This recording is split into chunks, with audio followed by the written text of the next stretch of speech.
One last time, I have to see this ground. It's beautiful now, as if nothing had happened here.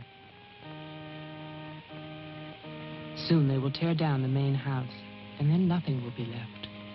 Nothing. Except what I remember.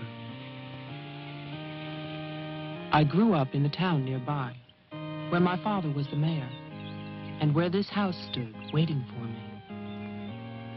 It was built by Wilfred Butler. We had never seen him, and he never lived at home. Until the day before Christmas in 1950, he finally did come back. For the last time.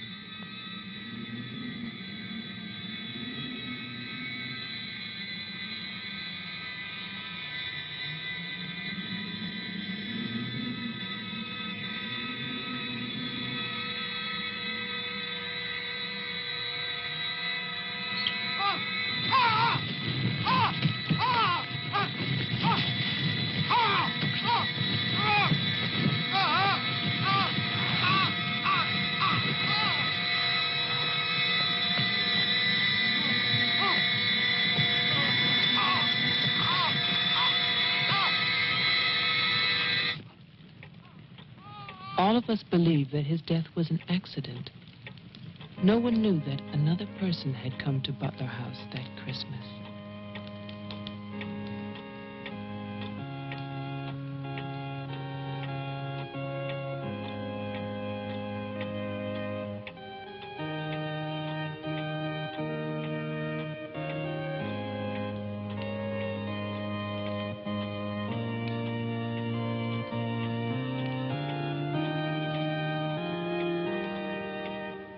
As Deputy Coroner of the County of Arlington, State of Massachusetts, I hereby find, upon evidence of an autopsy conducted by the medical examiner of this county, that the deceased, Wilfred Butler, died as a result of burns inflicted accidentally upon himself on his own premises during the afternoon of December 24th, 1950.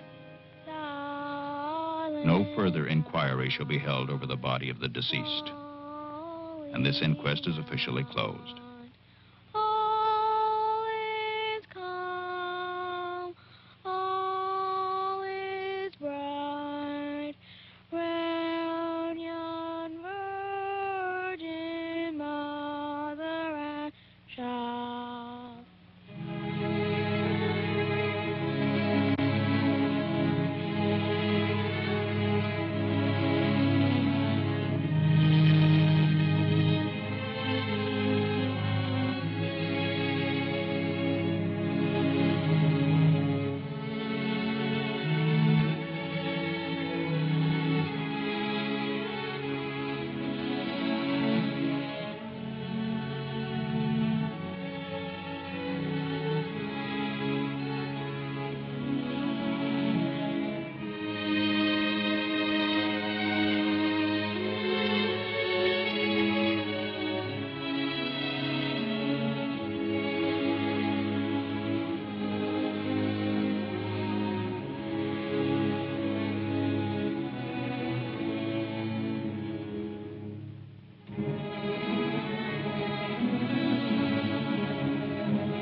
After the coroner's inquest, on New Year's Day, they buried Wilfred Butler.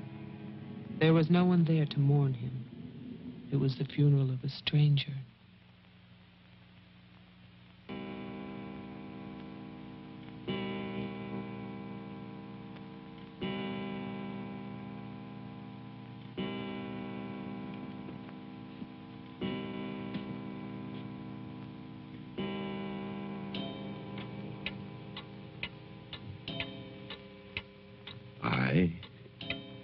Wilfred Butler, being of sound mind and body,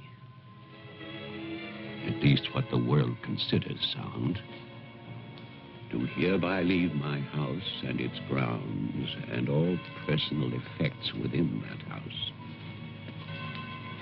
to my only surviving relation, my grandson, Geoffrey Butler.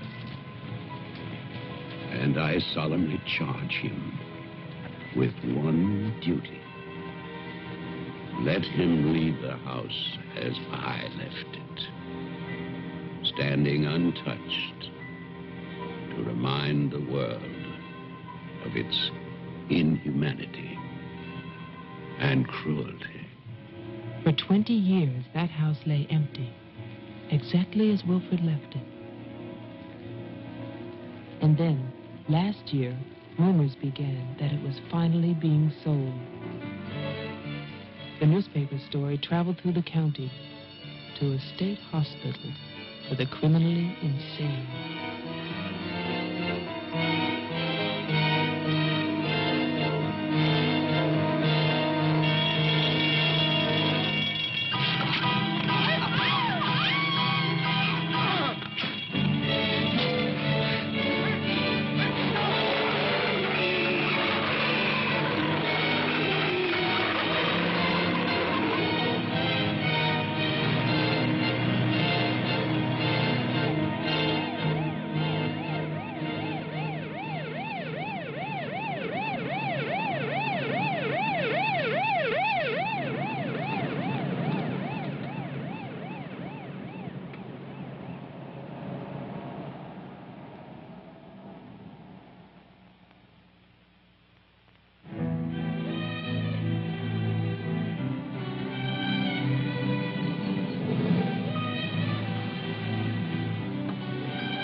The man who came to sell the house had never seen it. He was a lawyer from the city, just doing a job and enjoying it.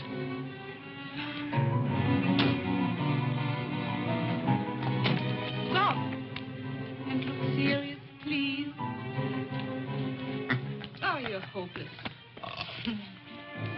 Oh, look! Hey, wait, where you going now? The mayor's gonna have a fit, kid. One more shot. Come on. Stay there.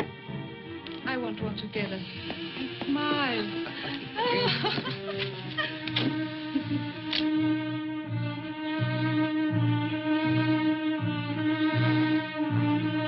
For all the news as it happens, stay tuned to WLIX, your voice of the Northeast. This is Roger Fowler with local stories. First, today's headlines. A warehouse fire still rages in Elizabeth. Police suspect arson. That escaped inmate at Margaretville State Hospital still at large, still hunted by state police. And over in Roxbury, the city passes a controversial housing code.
Well, didn't I tell you?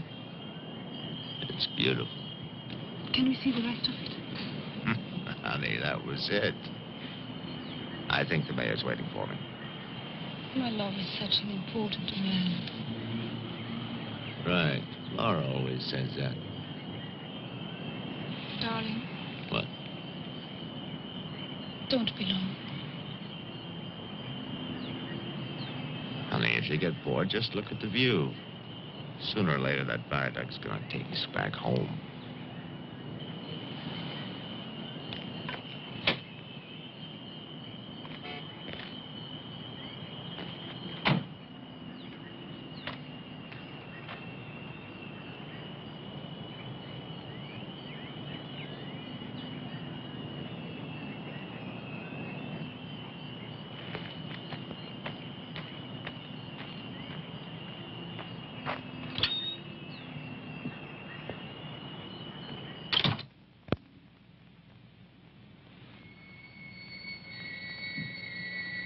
Mr. Carter.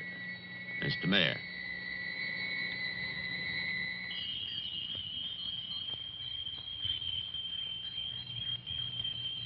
Let me introduce you. This is Charlie Toman, who publishes our weekly newspaper, The Patriot. Mr. Tolman. And this is Tess Howard. How do you do? She operates our switchboard. Oh, really? We call her the communications director. And this is Bill Mason. Mason. Our sheriff.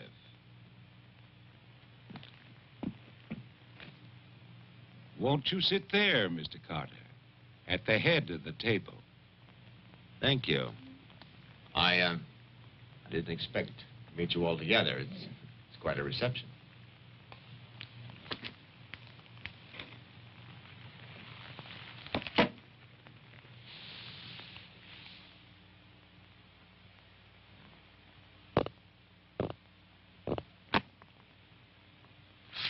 All right, let's begin. As you know, I've been retained by Jeffrey Butler. The matter concerns the house that he inherited from his grandfather, Wilfred Butler. Go on, Mr. Carter. I believe that you offered to buy the house for my client. Offered. We begged him. We wrote letters and we... That's enough, Tess. Well, it's true. Trouble. There's always trouble. I can sympathize. I spent the last 20 years and more driving people away from there. Prowlers, burglars, kids, they're the worst. Chasing for nothing because of that will. That drivel about humanity. No, no, no. Inhumanity. What the hell is that, huh?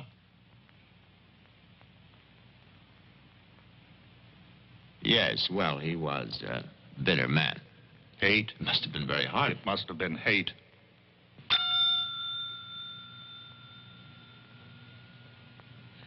That man hated. Well, some people are like that.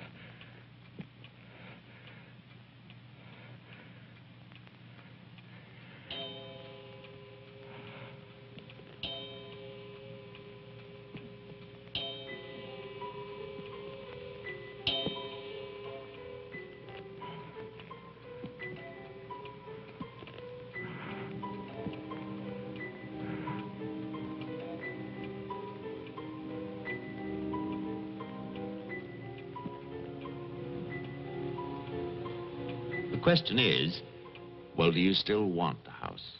Are you offering it to us, Mr. Carter? Exactly. Why now?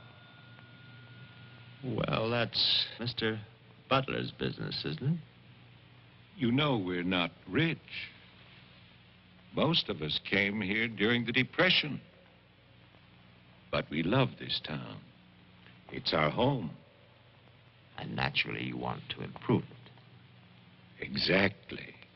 My client understands that, and he fully sympathizes, and he's willing to sacrifice the house for $50,000 in cash by noon tomorrow.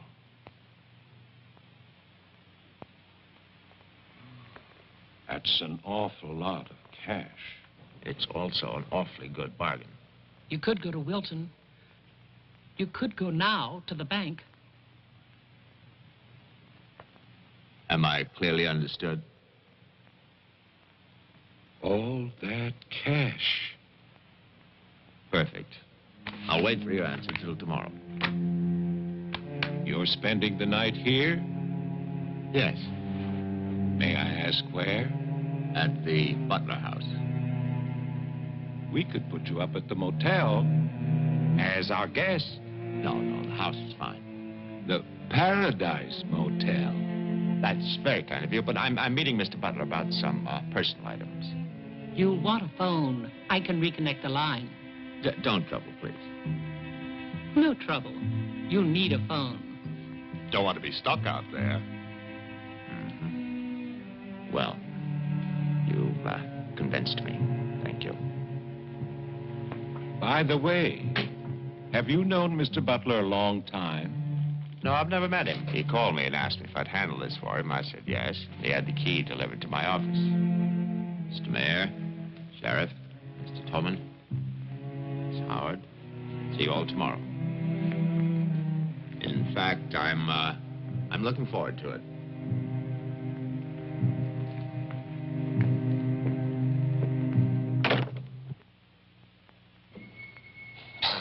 Slick, really slick. He's a big lawyer, Bill. You've got to expect that. Don't tell me about lawyers. Oh, you see the way he looked at us? You see his clothes? He's doing his job. Just don't tell me about lawyers. You know what I'd like to see? Two of them like that when talking to each other. Neither one of them would know what to believe. I love you, too. Only when I get home, I'm going to have a nice surprise for you.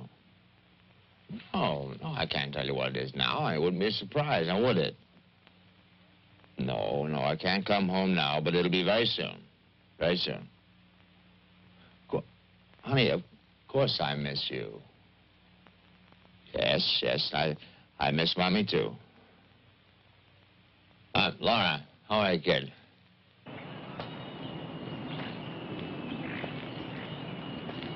So I'll call tomorrow. No, I want to call. I want to talk to Jenny.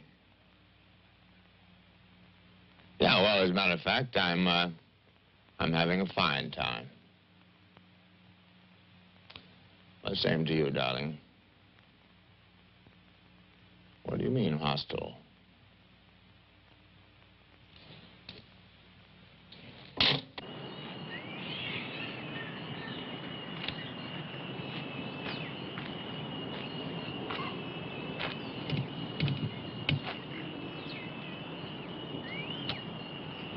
I was wondering, if we get it, what then? Tear it down. Okay. I'd better get going. Do me a favor, Tess. Call Diane, tell her I'm to Wilton, and I'll be back late.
It's fantastic, isn't it? Yeah. Butler wasn't kidding. Nobody's lived here for years. That would be such a waste. It's his grandfather's monument. You know, There's a caretaker who keeps this place just the way he left it. What kind of monument is this? Well, that's the trouble. Nobody remembers anymore. That's what usually happens in America. I remember this. And he walks with me, and he talks with me, and he tells me I'm his own. And he walks with me, and he talks with me, and he tells me I am his own. And the joy we share as we tarry there. You're not serious. I used to hear that at funerals. At funerals? When I was a kid in Chipley, Georgia. There was also a Chipley, Florida. But they have both been subsequently eradicated from the map. None other has ever known.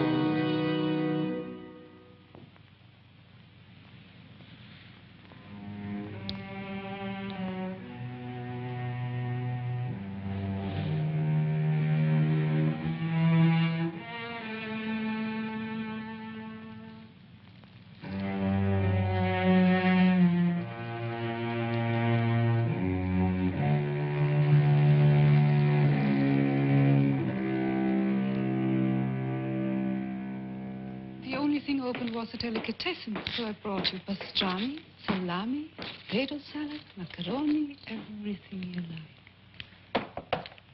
I'll have bologna and macaroni. No, some of that potato salad. Did you pick the wine, too? The delicatessen man took a personal interest in its selection. Oh, well, we got lucky again. That's early 1970. That's hard to come by. Can I have some, too? Of course you may.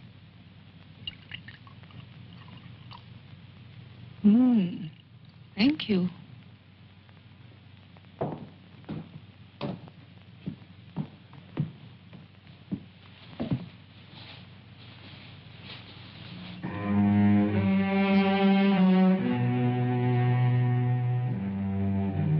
It must have been wonderful. What? The people who lived here. They must have had a wonderful life. Well, I hope they did. Wilfred Butler must have believed in something. Look at that stone fireplace, parquet floor, the mahogany, this table. Now, you probably think this place is made of wood, right? Well... Wrong. You know what his grandson told me? Underneath that wood, there's 2 feet of stone. The foundation is 8 bricks wide. Now, someday they're going to come in here and they're going to tear this place down and they're going to build little tract houses all over this property on quarter-acre and half-acre lots. And that bulldozer's going to come up that hill toward this house. And it's going to get the surprise of its life. They built a kingdom out here. I mean, nobody's left. No? Butler has a grandson. He's probably like the rest of us, wants money. You know, he's asking $50,000 cash for this place, and if the only way he can get at least $250,000. But he won't take his time. So he'll get screwed.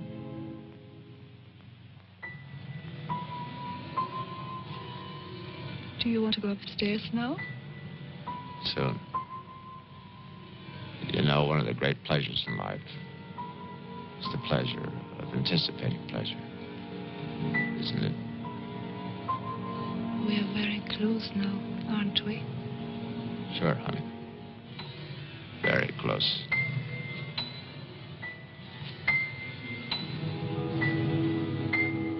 I don't see any beds yet. Well, keep looking, honey. Butler said the place was furnished.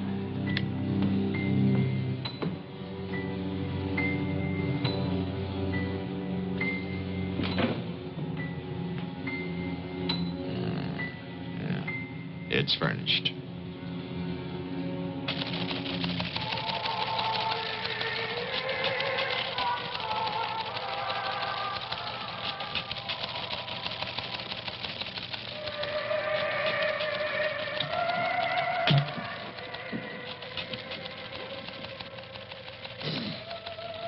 anything doing? No, sir. But look at this. More football, huh? Look how they smeared that quarterback. Look at his arm. Got no time now. Otes. How about that telephone up at the Butler house? Is it working? Well, try it now. I'll wait.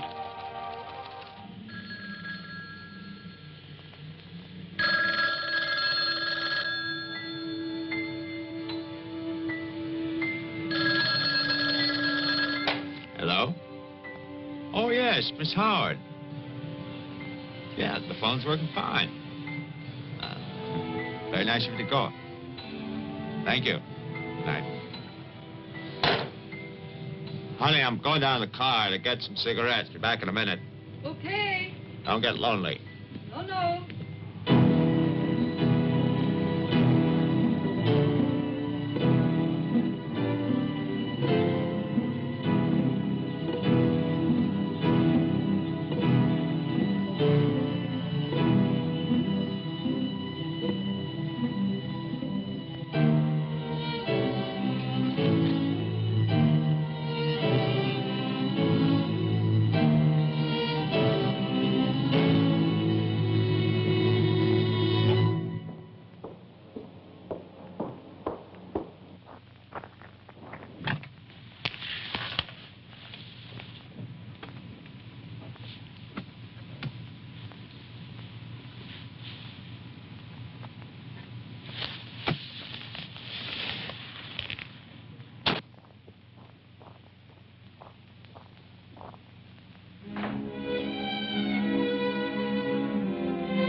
Did you get your cigarettes? Yes, I did.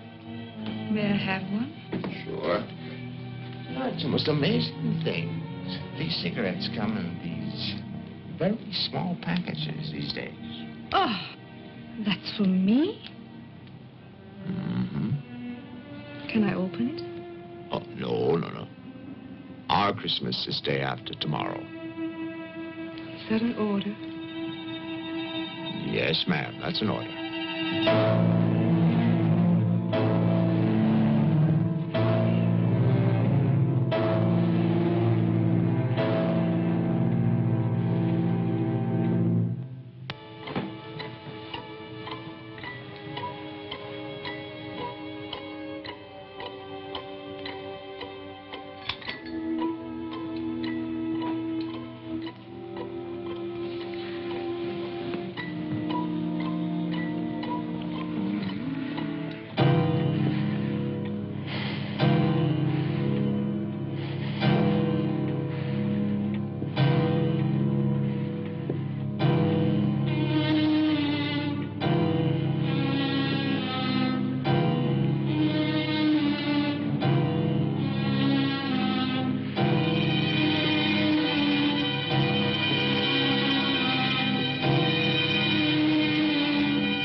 Sheriff Mason. Bill, someone's calling from Butler House.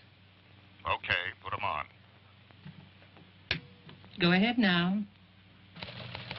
Mr. Carter? I'm not Carter. Who is this? The Honor. Butler. I'm worried, Sheriff. Carter's not here. Speak up, I can't hear you. I can't. I'm sick. Can you come here? What is it? What's wrong? His car's here, but he's gone. Won't you come? Okay. Now, you stay put in that house. I'll wait for you. Please, hurry. I'm afraid. Now, take it easy. I'm coming.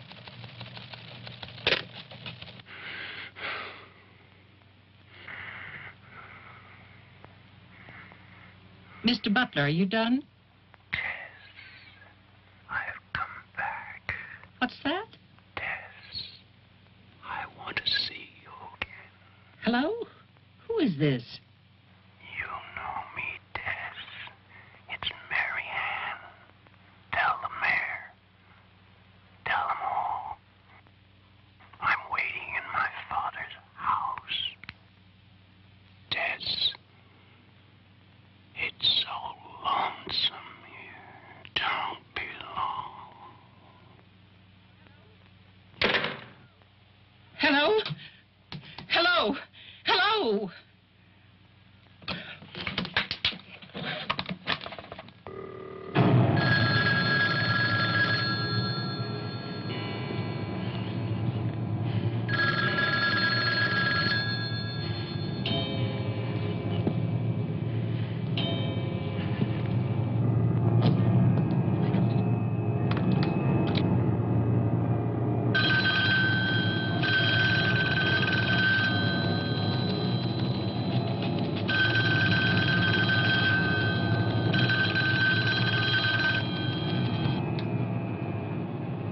Oh, my God, where is everybody?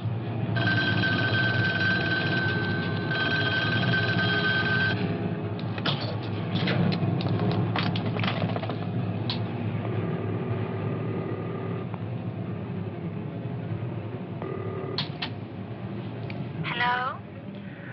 Oh, Maggie, thank goodness. What is it, Tess? Something's come up. Something urgent. Can you start early? Oh, honey, I'm watching TV. Maggie Daly, you get yourself over here. What is it? Just get moving, Maggie. Just please hurry.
Come in. It's open. Okay, mister, that's far enough. What do you want here? Mayor, Try again. My father's not home. And don't move. you want me to put my hands up? No. Just stay there. What are you staring at? I seem to remember you from the road. That's why I'm holding a gun. You scare me. Well, that makes sense. Thanks.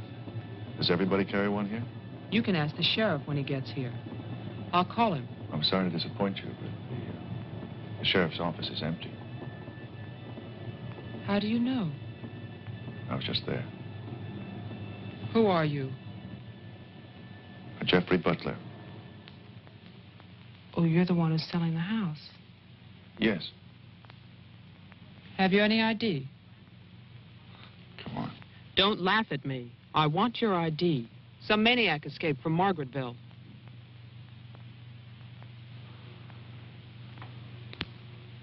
Okay.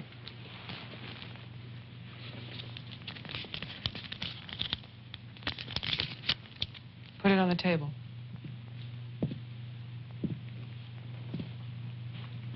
Now go back.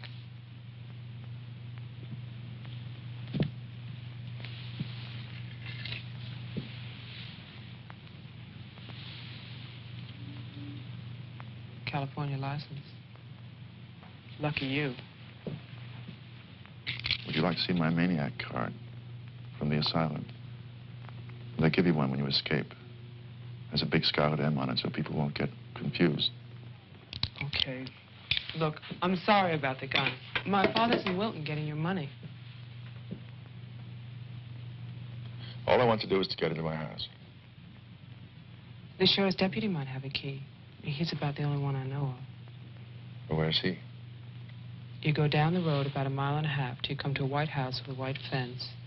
And then you can't miss it. Thanks. That's okay. Merry Christmas. Same to you.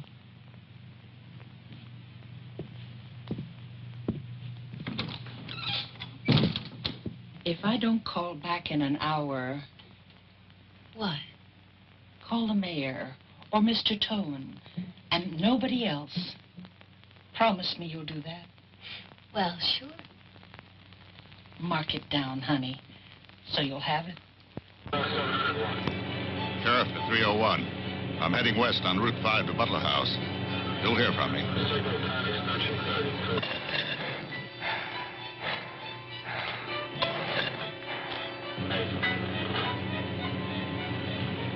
What the hell? That light out there.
Hi.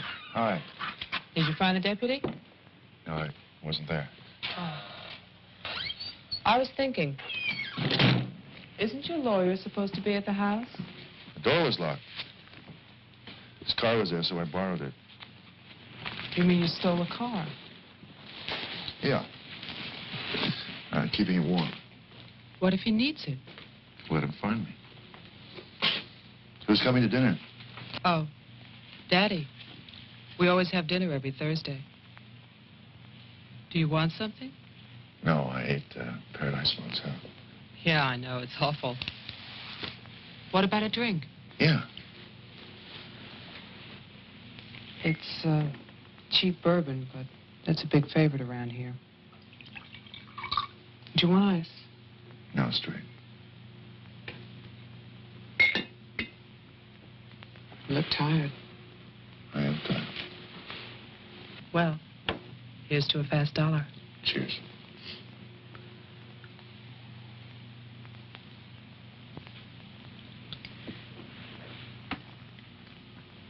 Why did you decide to sell the house? Needed the cash.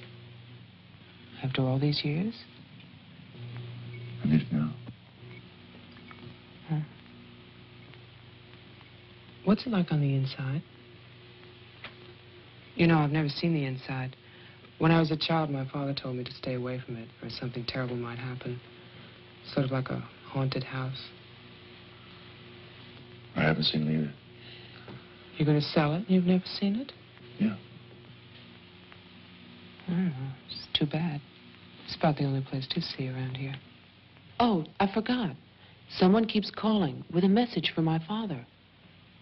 She says that she's waiting at your house, in the reception room. What woman is waiting in my house in the reception room?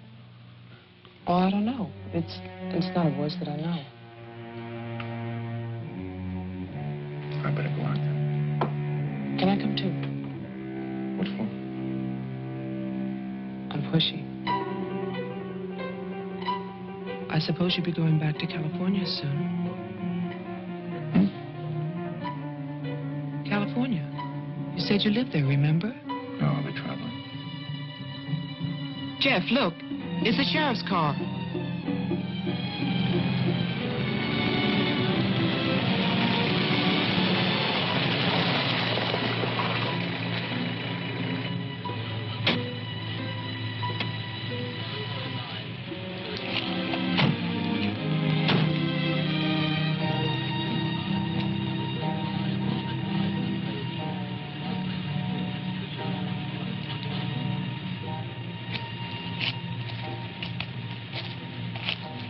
There's a light. Look at that tombstone. Pretty cheerful. Who bears the cross shall wear the crown. Wilfred Butler. My grandfather. Oh.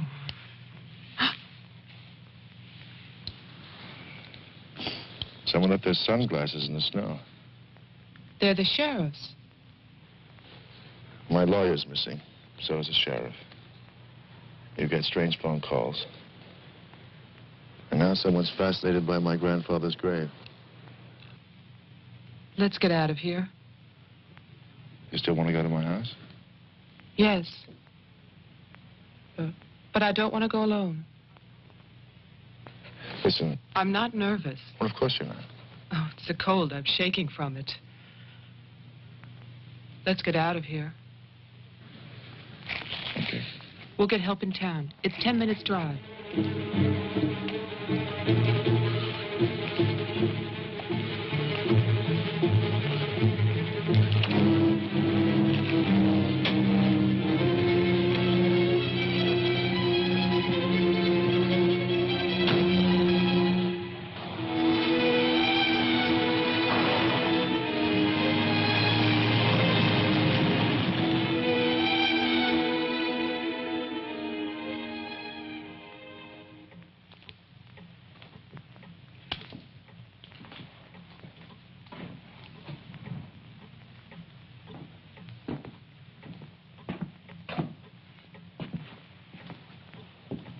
Good night, Mr. Toman. Have a nice holiday.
Deputy's not here, but Toman is.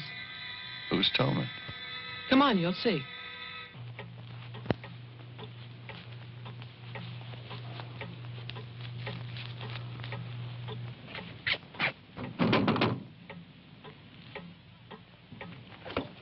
Mr. Toman, wait. No, please, I have to talk to you. I'm sorry. This is Jeffrey Butler. He's the one who's selling the house. He can't get inside the place. And my father's gone to Wilton. So we wondered...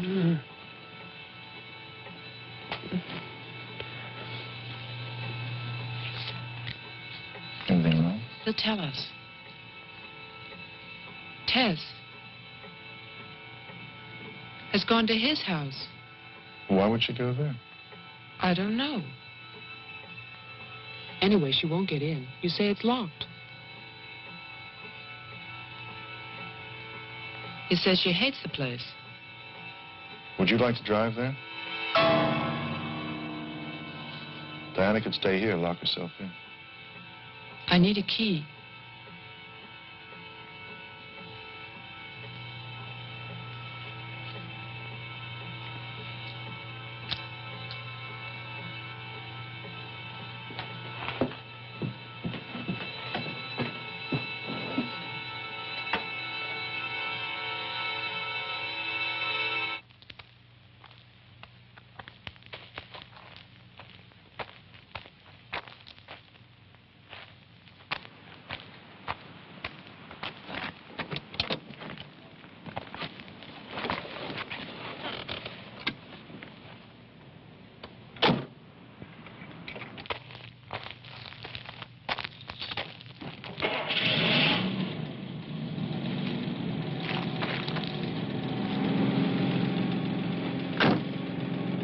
Oh, man, this isn't my house.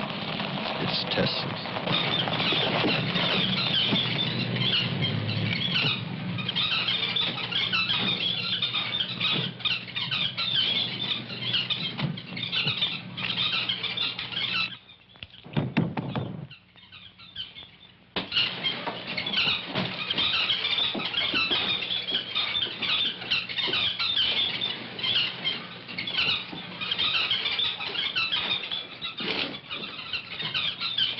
Well, Tess isn't here. Are you satisfied? She must have gone to my place. Well, why wouldn't she go there?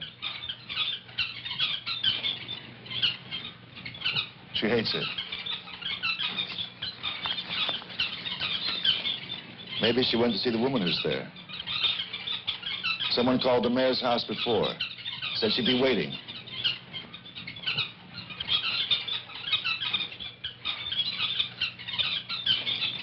What is it?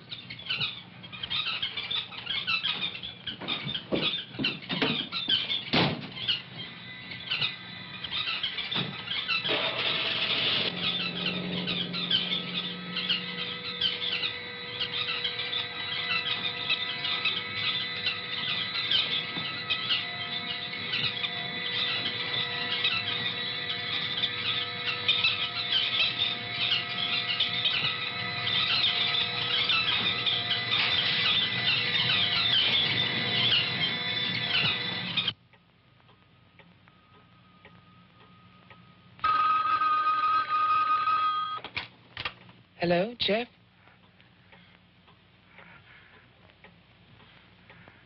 Hello? Is anybody there? Who is this? I'm Diane Adams. I spoke to you before. Bring your father to the house. This is Marianne.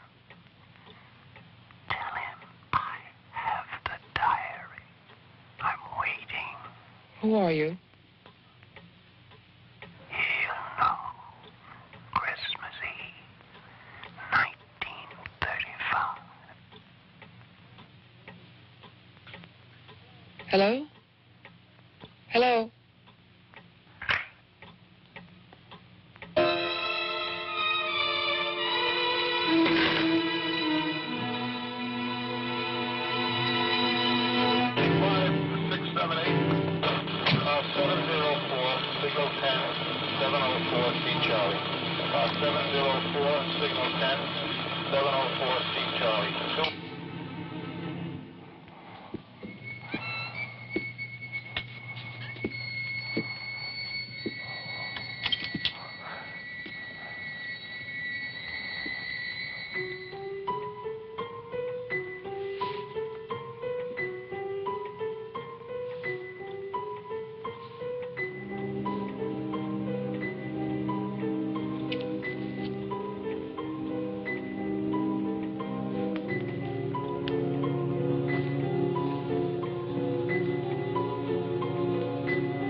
Sheriff, I saw your car.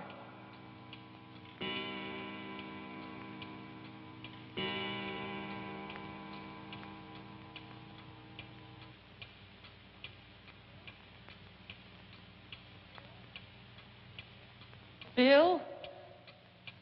Is that you?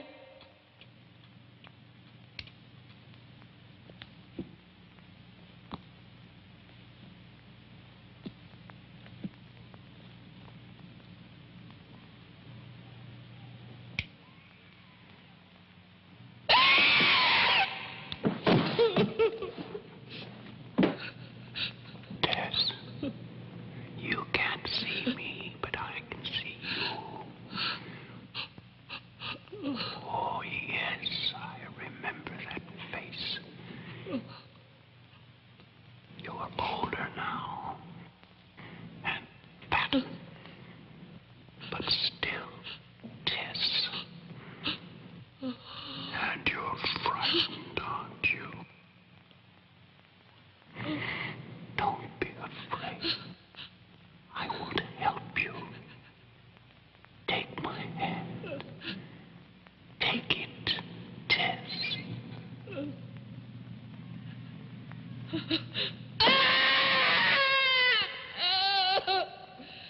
1920. The person on the telephone said 1935, Christmas Eve. But that's not the beginning.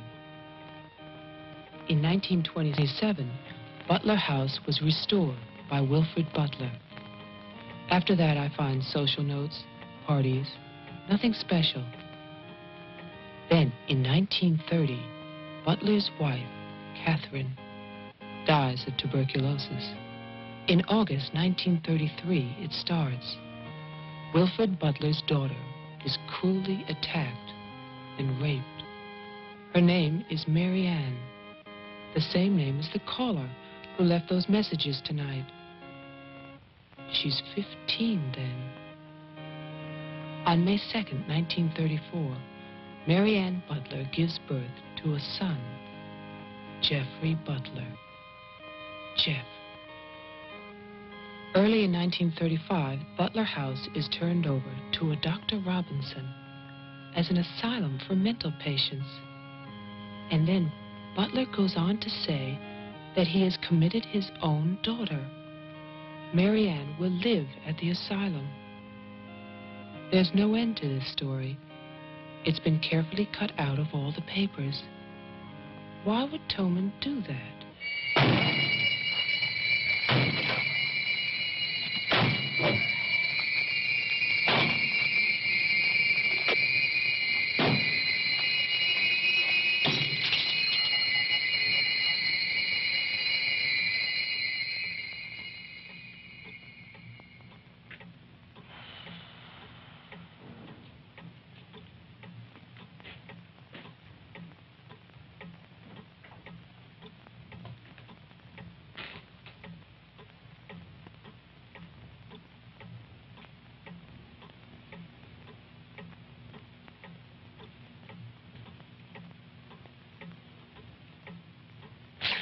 You scared me. Oh, what happened? What happened is, Tess has 40 bird cages. Toman is hysterical. Everybody's at my house but me. It's cold outside, and you forgot to lock the door. Joe, how old are you? How old am I? You mean, how many years have I lived? No. There's a lot in the paper about your family. I don't want to talk about my family. Wait a minute. There's a woman calling, and she says her name is Mary Ann. That was your mother's name, wasn't it? My mother died in childbirth. That's when I started traveling. It's not what the papers say. What's your point? I just thought that you should read something for your own good. Nothing you could tell me about my past or future would be for my own good.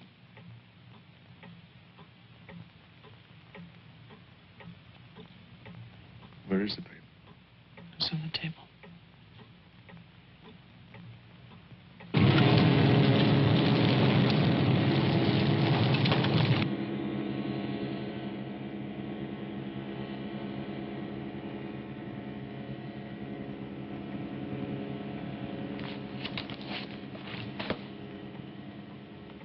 It's so stupid to lie. I missed the whole event. Jeff, maybe your mother's still alive. Maybe she's waiting for you at the house. I don't know.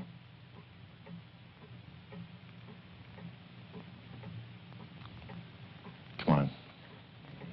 No more side trips. Let's go out there.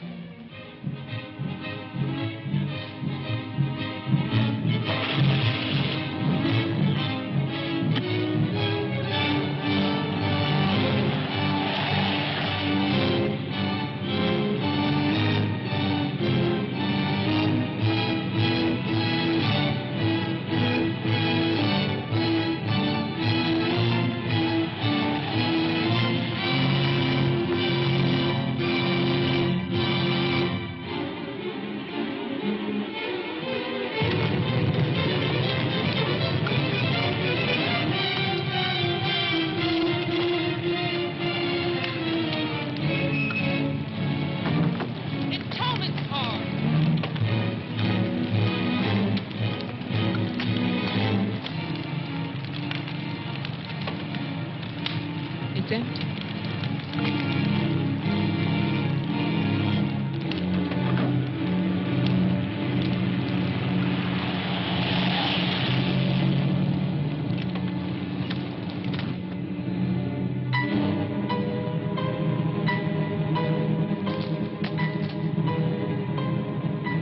Jeff, look!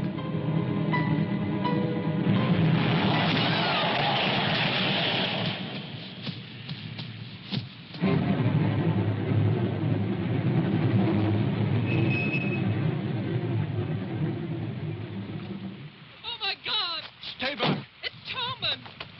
Stay back!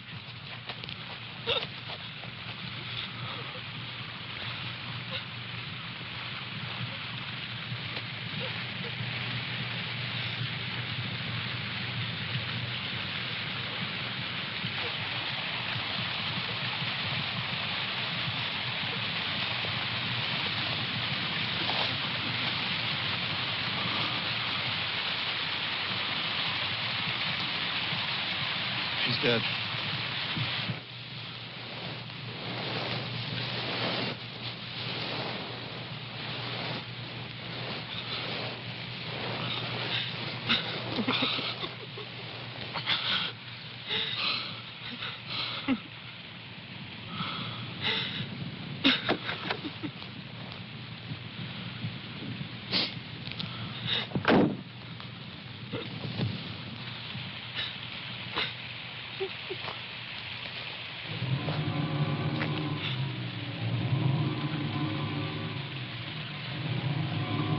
His hands. Somebody cut off his hands. You killed him. You killed Toman. He was asking for help. You killed him. Get in the car.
Butler House.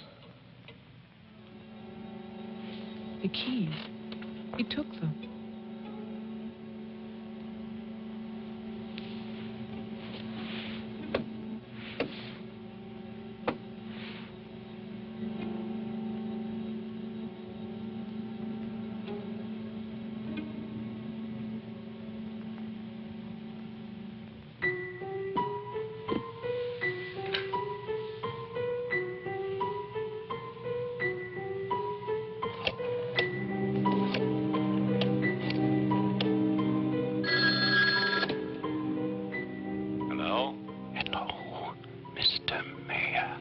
Yes, what?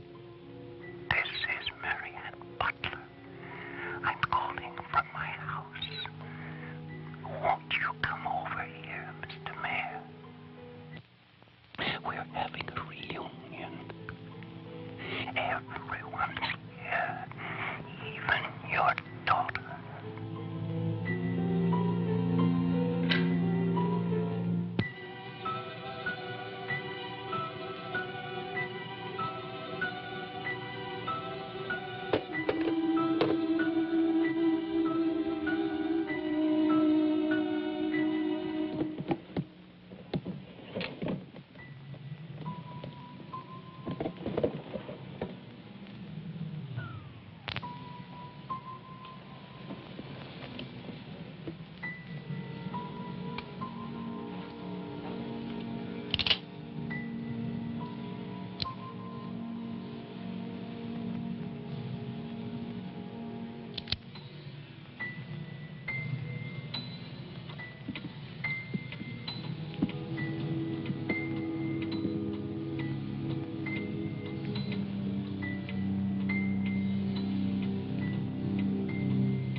I write this knowing that no one shall ever see it. Not my beloved daughter, or even my grandson, Jeffrey. I write for myself in the hope of forgiveness, if that is still possible. And I write for you, Marianne, whose youth and innocence I have destroyed. By 1935, the doctors had treated my daughter for a year. I had believed they could cure her. The child, Jeffrey, was taken from us and sent to California. I turned my house into an asylum. I brought doctors to live there. I welcomed other patients. Eustace. All of it.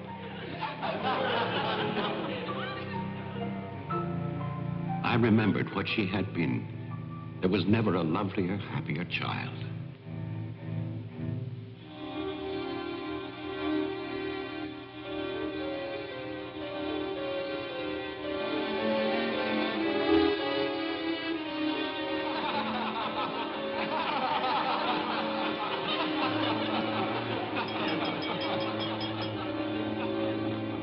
Ladies and gentlemen, now quiet, please. I propose a toast. Doctor, please. By Christmas of the first year, I knew that I must act, not for myself, but for my helpless child. Led him to create this institution. Our friend... I had no plan. All I knew was that I must take her from these men with their promises, their lies. Shall we? Huh?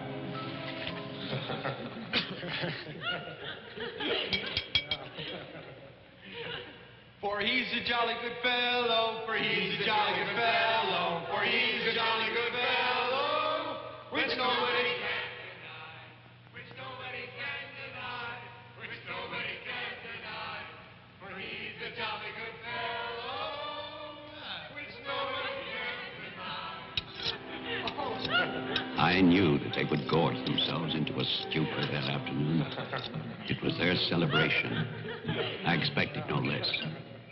Since they had come into my house, they had acted as if they owned it. They had behaved like poor relations, half guilty, but finally unable to control their appetites.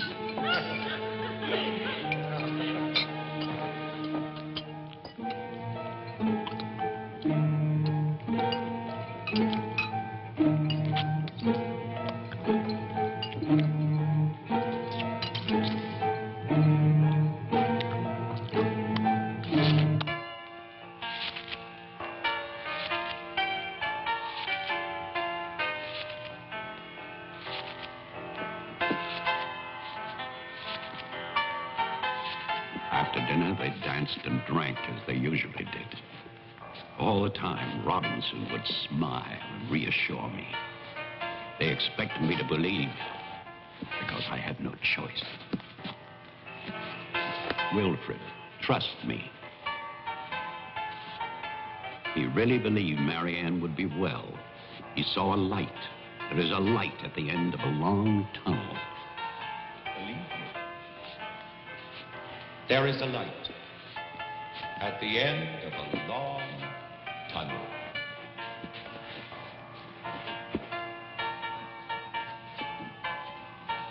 Stay here, Doctor. I'll get more champagne. He was ready. I knew it. Drunk and fat and full of his own importance. I left then.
My cruelty to Marianne was inhuman.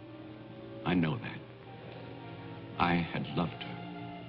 I had fathered our child, Jeffrey. I had brought her to this. But I swear that on that afternoon, all I wanted was to save my child.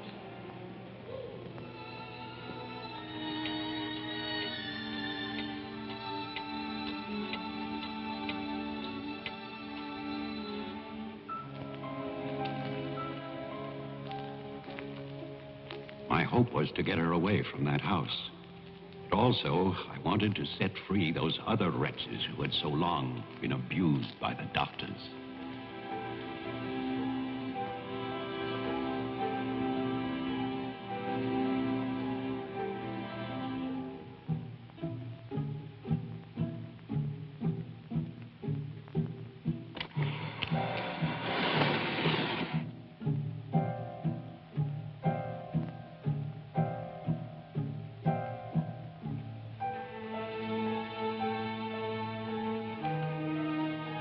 I knew what they might do if these inmates were freed. And this is my guilt. I knew, and still I freed them.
After the inmates started for the house, I went to get our car to take Marianne away.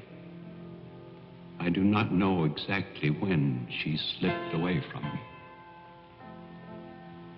I assume that when they saw her in the dining room, the inmates believed her to be part of that household which they hated.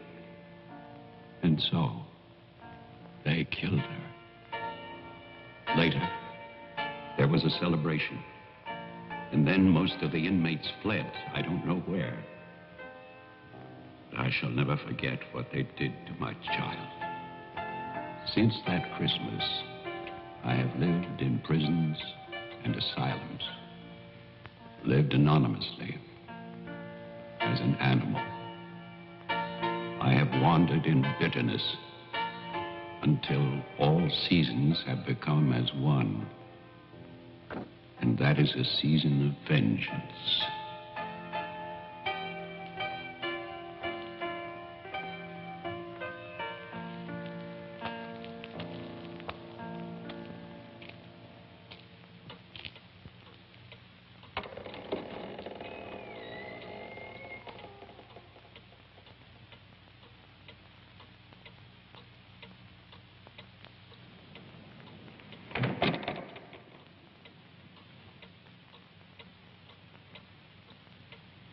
Jeff.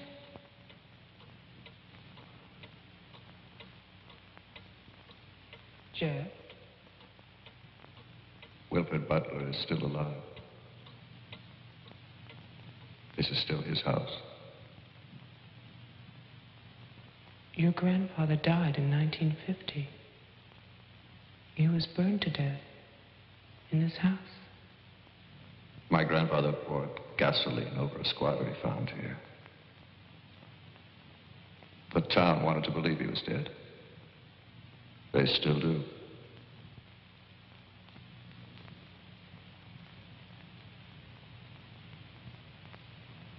This house was an asylum.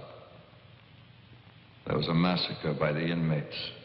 Tess, Tolman, the sheriff. Your father. No. All inmates.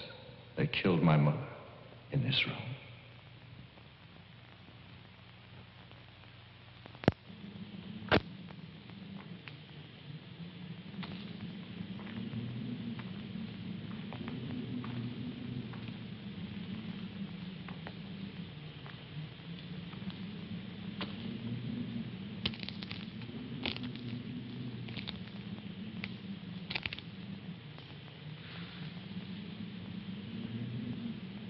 Who's that? Who's there?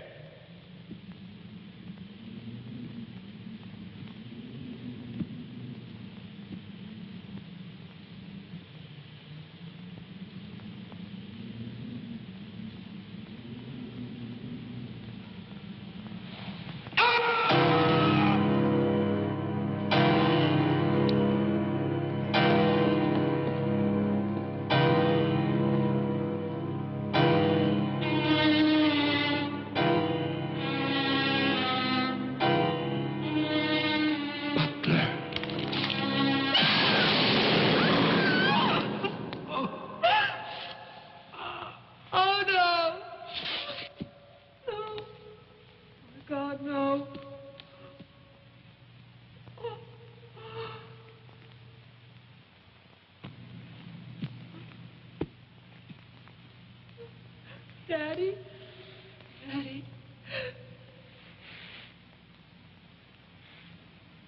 Diane? Jeff? Jeff? No. No. Jeff, why? Why? Sorry. Marianne.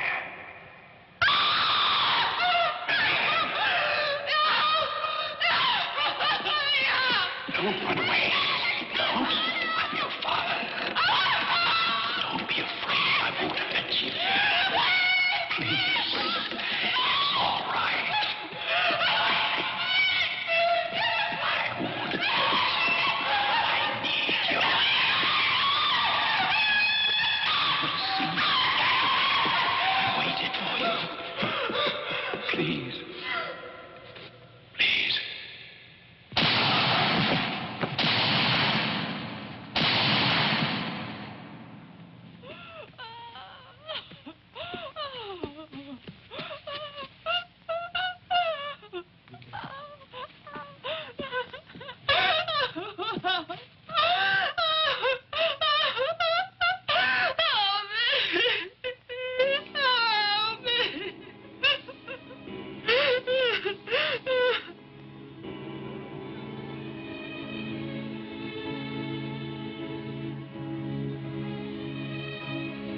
I spent that night weeping. By morning, there were no more tears.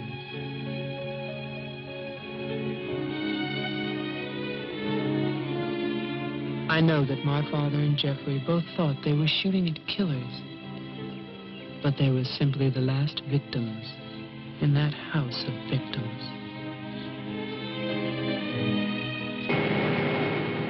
And now, a year later, they will tear down Wilfred Butler's monument. But they can never destroy my memories of what happened here.